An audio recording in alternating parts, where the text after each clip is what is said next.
प्रिया बहुत ही अमीर लड़की थी, लेकिन एक उसके अंदर कमी थी और वो थी कि उसका पढ़ाई में दिल नहीं लगता था। उसे हनीमून मनाने का और शादी कराने का, इस वजह से उसने सिर्फ 10वीं क्लास तक ही पढ़ा था। अपने दिमाग में वो अपनी शादी को लेके तरह तरह के सपने संजोती रहती थी। उसने लोगों से सुना था कि शादी के बाद सभी कपल हनीमून के लिए जाते हैं और इसीलिए उसके दिमाग में भी ये बात अच्छे तरीके से बैठ चुकी थी। एक दिन प्रिया अपनी माँ से अपने लिए लड़का ढूंढने को कहती है।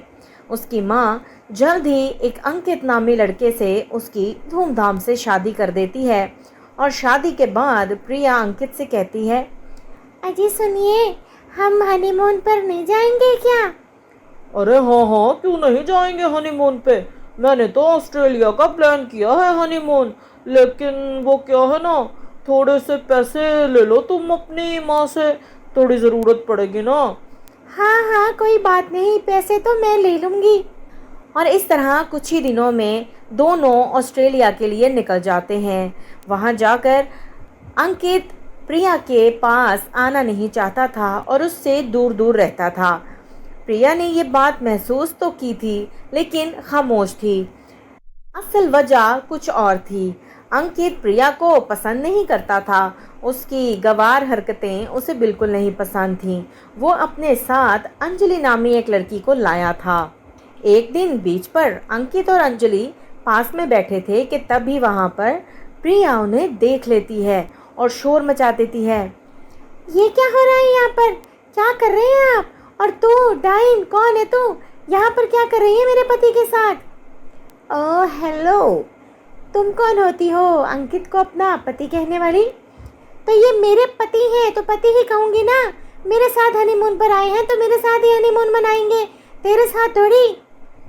ये तुम कह रही हो कि अंकित तुम्हारा पति है? अंकित ऐसा नहीं चाहता। क्यों अंकित? हाँ बस, बहुत हो गया तेरा ड्रामा। खामोश हो जा यहाँ से और चली जा। जाहिल गवार औरत, मैं तुझे बिल्कुल पसंद नहीं करता। तेरे जैसी गवार औरत को आजकल तो कोई भी रखना पसंद नहीं करेगा। क्या मैं जाहिल गवार हूँ? तो आपने मुझसे फिर शादी क्यों की?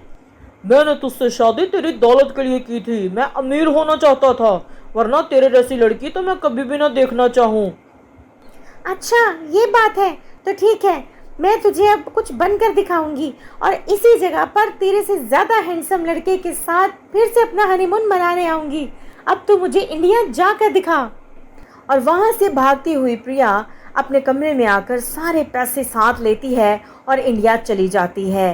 अंकित के पास कोई पैसा नहीं रहता कि वो वापस भी आ सके और उसके ये हालात देखकर अंजलि भी उसका साथ छोड़ जाती है। अब अंकित वहाँ अकेला रह जाता है। इंडिया वापस आकर प्रिया अपनी पढ़ाई मुकम्मल करती है और उसके बाद खुद को काफ़ी मॉड स्कॉट बना लेती है।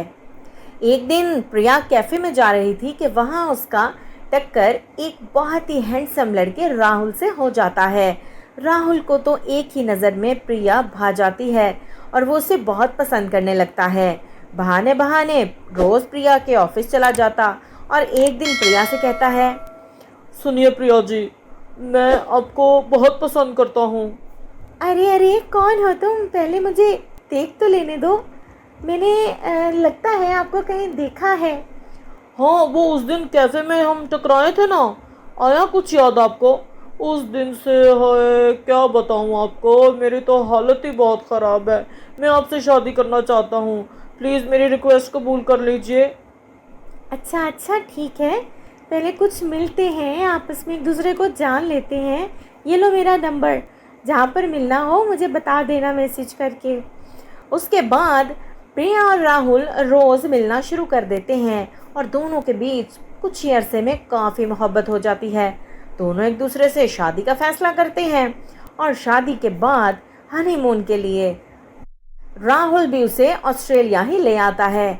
वहाँ आकर दोनों बहुत एंजॉय करते हैं और बहुत अच्छे से टाइम स्पेंड करते हैं। राहुल, तुम सोच नहीं सकते यहाँ पर अच्छा हनीमून मनाना मेरा कितना बड़ा सपना था, जो तुम्हारी वजह से पूरा हो गया। अच्छा, ये तो बहुत अच्छी बात है प्रिया। तो आज तुम्हें फिर किसी बहुत ही ज़बरदस्त जगह पे ले चलूं? हाँ हाँ बिल्कुल, क्यों नहीं। और शाम होते ही राहुल उसे ऑस्ट्रेलिया के जंगल में ले जाता है, जहाँ पर बहुत सारे जुगनू चमक रहे होते हैं। और उसके बाद उसने एक टेंट में सरप्राइज डिनर प्लान किया था। वहाँ पर वो प्रिया को एक गिफ्ट देता है, उसमें उसकी फेवरेट चॉकलेट्स होती हैं। अरे राहुल, वाह, मेरे फेवरेट चॉकलेट्स तुम्हें कहाँ से मिले? अरे बस जहाँ से भी मिल गए तुम्हारे लिए। चलो एक गेम करते हैं, चॉकलेट को एक तरफ से तुम खाओ, एक तरफ से मैं खाता हूँ। अरे ये कैसा गेम हुआ? और दोनों एक ही चॉकलेट को दोनों साइड से खाना शुरू कर देते हैं। अभी इतना ही था कि वहाँ पर तेज़ बारिश शुरू हो जाती है। दोनों को जल्दी से वापस होटल आना पड़ता है। दोनों बुरी तरह भीग चुके थे, लेकिन राहुल को प्रिया भीगे हुए कपड़ों में बहुत ही सेक्सी लग रही थी। वो उसे गोद में उठा लेता है और तभी वहाँ पर रूम सर्विस वाला आ जाता है। Hello madam, hello room service, hello sir room service. अरे तुम कौन हो और कमरे में कैसे चले आ रहे हो? तुम्हें नजर नहीं आ रहा इस कमरे में कोई लेडी भी है? कोई मैनर्स हैं या नहीं? अरे तुम यहाँ क्या कर रहे हो? फिर से मेरा हनीमून खराब करने आए हो? दफा हो जाओ यहाँ से। अरे तुम इसे जानती हो प्रिया, कौन है ये? तभी प्रिया राहुल को सारी बात बता देती है। राहुल उस पर बहुत गुस्सा हो जाता है। प्रिया तुमने इतनी बड़ी बात मुझसे छुपाई, मुझे क्यों नहीं बताई? मैं इस सबको भूलना चाहती थी राहुल, इसलिए तुम्हें नहीं बताई। और तुम दफा हो जाओ यहाँ से, जिंदगी खराब करने आए हो मेरी। अरे नहीं नहीं प्रिया, मुझे अपनी गलती का एहसास हो गया है। प्लीज़ मुझे थोड़े से पैसे दे दो, मैं इंडिया जाना चाहता हूँ। प्लीज़ देखो मेरा क्या हाल हो गया, देखिए ना भाई साहब, आप प्लीज़ इसको समझाइए। और राहुल के कहने पर प्रिया कुछ पैसे अंकित के मुंह पर मारती है और अंकित वहां से चला जाता है। लेकिन तब प्रिया काफ़ी डरी होती है। राहुल प्लीज़ मुझे तुम माफ़ कर दो, प्लीज़ मुझे माफ़ कर दो। मैं डरती थी कहीं तुम मुझे छोड़ ना दो, लेकिन अगर ये सब सुनकर तुम मुझे छोड़कर जाना चाहते हो तो कोई बात नहीं, तुम जा सकते हो। अरे नहीं प्रिया, मैं तुम्हें छोड़कर कहीं नहीं जा रहा।